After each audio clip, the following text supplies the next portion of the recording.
Bonjour à tous, vraiment heureuse aujourd'hui de vous retrouver pour le Vlogmas à relais de Booktube Québec. Donc, je dois vous avouer que je suis un petit peu nerveuse aujourd'hui parce que ce sera c'est mon tout premier et j'espère pas le dernier. Je suis vraiment très heureuse de nouvellement faire partie de cette belle communauté. Alors, moi aujourd'hui, je voulais vous parler d'un défi littéraire que j'ai fait pour le temps des fêtes, qui est en cours actuellement. J'ai créé il y a quelques mois avec une amie le groupe Plaisir de lire au Québec. Toutes les informations seront en bio si vous voulez aller vous abonner. Donc, généralement, tous les mois, on fait une lecture commune. Sauf que pour le mois de décembre, c'est un petit peu plus difficile de se rencontrer, même virtuellement. Alors, on a décidé de faire un défi. Alors, avec 6 catégories, et je vais vous faire part de ces 6 catégories-là. Mes lectures, bon, certaines sont déjà entamées. Je vous ferai une critique un peu plus établie là, prochainement. Je vous parle de chacun des livres et j'espère en commentaire que vous me partagerez les vôtres si vous êtes plus du genre à lire des livres de Noël ou non. C'est à votre guise, vous me direz qu'est-ce que vous en pensez. Alors, le défi de plaisir de lire au Québec, première catégorie, la totale. Donc, un livre qui parle de Noël à fond de train. J'avais d'abord choisi L'accro du shopping Fête Noël de Sophie Kinsella parce que j'adore cette autrice-là qui fait de la chiclite bien écrite qui me fait rire. Becky, L'accro du shopping, est arrivée dans ma vie au moment où, je sais pas si vous savez, mais moi j'ai un bac en enseignement du français au secondaire. Alors, j'ai eu beaucoup de cours en littérature et ça avait été une session particulièrement éprouvante côté livre obligatoire. Et là, j'étais arrivée à la librairie de mon quartier en disant j'ai besoin de quelque chose pour mettre mon cerveau à pause.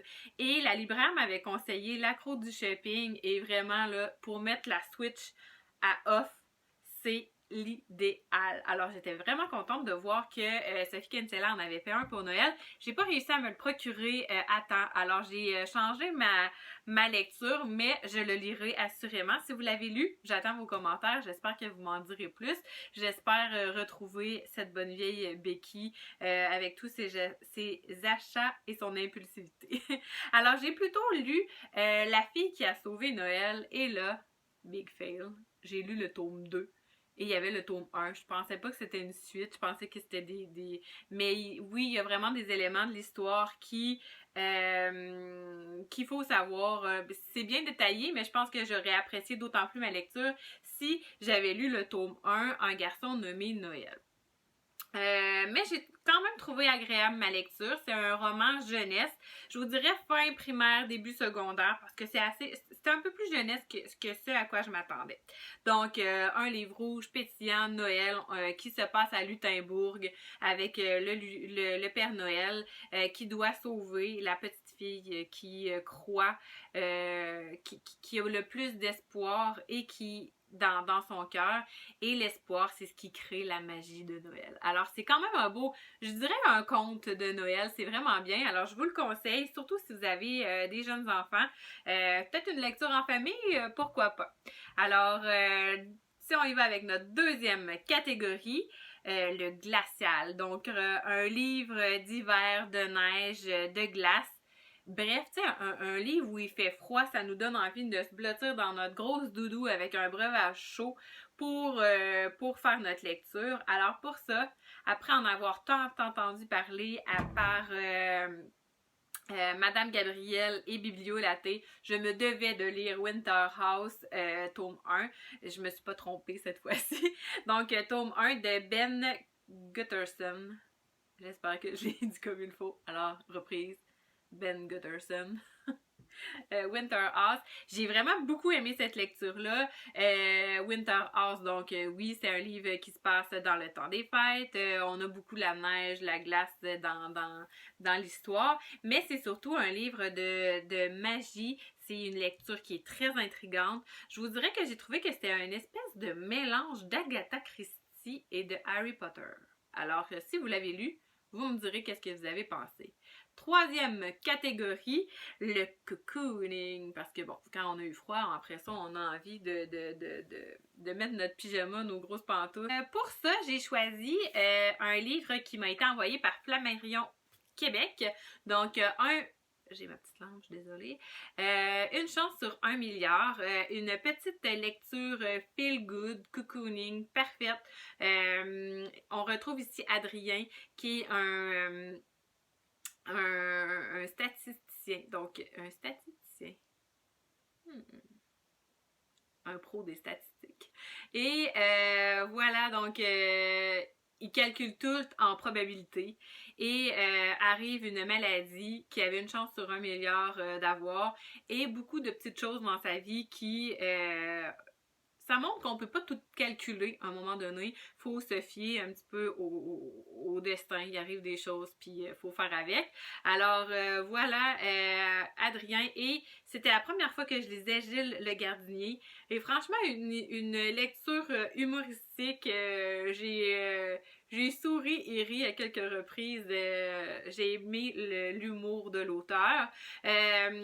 J'ai trouvé qu'il y avait quelques petites longueurs, mais ça se lit vraiment bien. C'est une belle petite lecture et on se le cachera pas, là. Le petit raton là-bas est trop mignon. Alors, ça donne envie de le lire. Tous les liens affiliés se trouveront en commentaire sous la vidéo. Et ce qui est intéressant avec Elili, c'est que les liens affiliés me remettent 4% de la vente, donc du montant du livre. Mais moi, je les remets entièrement à Fibrose Kystique Canada parce que Elili pour la cause. Alors, Fibrose Kystique Canada. Donc, tous les sous seront remis à Fibrose Kystique Canada. Ce livre-là se retrouvera effectivement également dans ma librairie bénévole. Donc, vous pourrez aller voir sur ma page Facebook. Dans les albums photos, tous les livres s'y retrouvent et ils sont évidemment à une fraction du prix. Donc, celui-là, là, vous voyez, c'est seulement moi qui l'ai lu. Il est flambant neuf et il se retrouvera à moitié prix sur, sur ma page Facebook. Alors, c'était la catégorie cocooning. Ensuite, quatrième catégorie, le sucré. Donc, qui dit temps des fêtes dit sucrerie, dessert. On a envie de se sucrer là-dedans. Alors, pour celui-là, c'est certain que je ne pouvais pas opter pour un autre livre que Rage de sucre. Et là, ben, c'était une location à la bibliothèque, donc je peux pas vous le montrer. Je vous mettrai peut-être une petite image.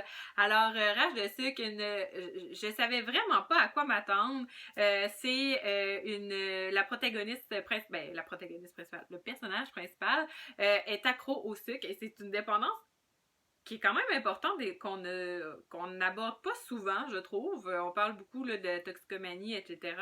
Mais bon, alors ces rages de sucre vont l'amener à vivre toutes sortes de péripéties. Donc, une lecture rigolote qui m'a fait beaucoup rire et qui, je dois avouer, m'a donné envie souvent de manger des éclairs au chocolat, du lait au chocolat, des jujubes. Donc, je vous avertis à lire avec un gros bol de jujubes ou quelque chose de sucré. C'est pas un livre qui est très bon pour la ligne, je vous le dis. Mais on a beaucoup de plaisir, c'est ce qui compte. Ensuite, le coloré, donc catégorie 5. Le coloré, et pour ça, on devait avoir une couverture qui avait du blanc, du rouge ou du vert, les couleurs typiques de Noël. Alors, pour ça, j'ai choisi, là vous le verrez mal parce que c'est la version numérique. Alors, j'ai choisi Sapin Inc. de Catherine Starks. J'espère que je le prononce. Une autrice que je suis ici sur Instagram et que je trouve, ma foi, tellement drôle par ses publications. Alors, j'avais vraiment envie de le lire et j'ai eu la chance qu'elle me l'offre pour Noël. Alors, merci Catherine. C'est ma prochaine lecture et j'ai vraiment très hâte de le découvrir. Je suis certaine que je vais passer un beau moment de lecture et de détente. Sixième catégorie, alors c'était l'honorable parce que vous savez, le temps des fêtes, oui, il y a les cadeaux, il y a le côté matériel, mais je pense qu'il ne faut pas oublier les valeurs, le rassemblement, la famille derrière ces célébrations-là. Alors, bon, qui vont être différentes cette année. C'est sûr que la famille, on ne pourra pas se côtoyer, mais il y a tellement de façons de faire ça différemment. Donc, Noël n'est pas annulé, la fête n'est pas annulée non plus. C'est juste qu'on va faire ça différemment. Alors, la 6e catégorie, on l'a appelée l'honorable. Donc, un livre où la famille, la générosité, l'entraide est à l'honneur. Et pour ça, j'ai choisi, puis là, je l'ai pas avec moi, mais c'est vraiment un petit bijou. C'est que vous savez, il est lié pour la cause. Tous les livres que je reçois, moi, je les revends pour la cause. Alors, il est déjà vendu. C'est Petit Géant. Et je vous dis, dans les prochains jours sur mon blog, vous allez avoir la critique complète de ce petit bijou-là. On suit Petit Géant, c'est 2 petits jumeaux qui sont nés prématurément, Lou et Noam. Alors, on suit le journal de la maman, donc qui est l'autrice Pierre Courville, qui a publié son livre aux éditions Hamac. Alors, on suit vraiment le parcours, c'est un peu sous forme de journal, on voit vraiment les émotions de la maman et elle écrit à ses petits jumeaux. Alors on suit leur parcours de battant qui est... j'avais peur que ce soit difficile à lire, mais vraiment là c'est touchant, c'est beau, beau, beau. La famille, l'entraide, c'est vraiment au cœur de ce livre-là. C'est vraiment un livre parfait pour cette catégorie-là. Alors, c'est ce qui complète mon défi. Suivez mon blog, mon compte Instagram, ma page Facebook. Tous mes avis complets vont s'y retrouver prochainement. Alors, des belles lectures pour les fêtes. Et s'il vous plaît, dans vos commentaires, dites-moi, je vous en prie, qu'est-ce que ce sera vos lectures pour la période des fêtes? Est-ce que vous avez fait des lectures communes ou vous avez plutôt choisi, opté pour un défi pour le temps des fêtes? Alors, je vous souhaite plein de belles lectures pour la période des fêtes. Reposez-vous, faites les lectures qui vous font du bien et surtout, continuez à suivre le Vlogmas à relais avec ma collègue youtubeuse, booktubeuse de demain, dimanche 20 décembre. Alors, merci beaucoup de m'avoir écouté. Si vous avez aimé, suivez-moi. Bye!